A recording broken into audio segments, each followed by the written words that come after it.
Yes, Biden calls out Hamas, but he's oddly silent on four major issues hiding in plain sight. President Biden addressed the nation about the Hamas terror attacks on Tuesday after 2 days of silence following the horrific massacre on Saturday. We're hearing a lot about what President Biden said in Tuesday's address on Hamas's outrageous attack on Israel. What's missing, though, is what was missing.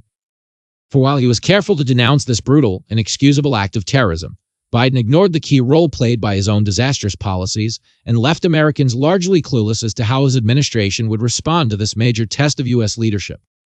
Let's recap what we didn't hear. It is common knowledge that Biden was trying to buy the Iranians off with a massive payout for hostages.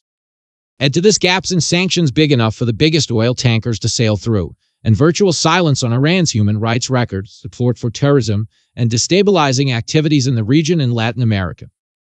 Biden had helped Iran keep a low profile, at least until after the 2024 elections. Tehran's payback to the U.S. and Biden was not only to cheerlead as Hamas terrorists decapitated babies, but to likely assist in supporting and planning the terror campaign.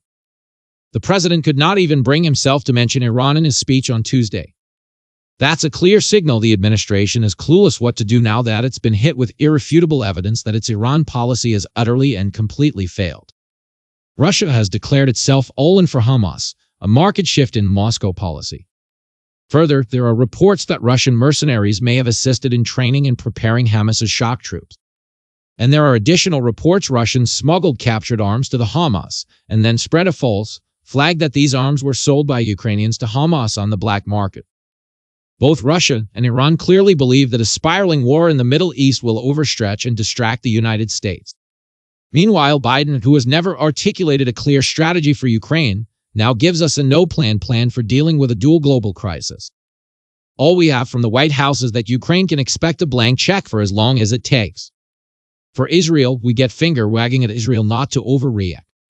The signal this sends to both Moscow and Tehran is that Washington is just making this up as it goes along. It's amateur night writ large at a time when we need true professionals at work. Israel gets hammered with Pearl Harbor from Gaza with virtually no warning. Meanwhile, the U.S. has the most open border on Earth. Millions of illegals have poured into the U.S. without even being observed by border agents, let alone vetted. We know that this flood includes people from all over the world. We know it includes people on terrorist watch lists. We know this because in recent months we have culled unprecedented numbers of them at the border. The odds that they're the only ones are less than zero. Yet in his speech Tuesday, the president had nothing to reassure Americans that he's prepared to safeguard Americans from the next 9/11. A long list of yahoos, from the squad in Congress to BLM to radicals at Ivy League universities, have reacted to Hamas's atrocities by attacking Israel. The president has a deep, insidious, and pernicious problem with anti-Semitism in his own party. Tuesday's speech presented a perfect opportunity for him to call them out and declare it unacceptable. He didn't take it.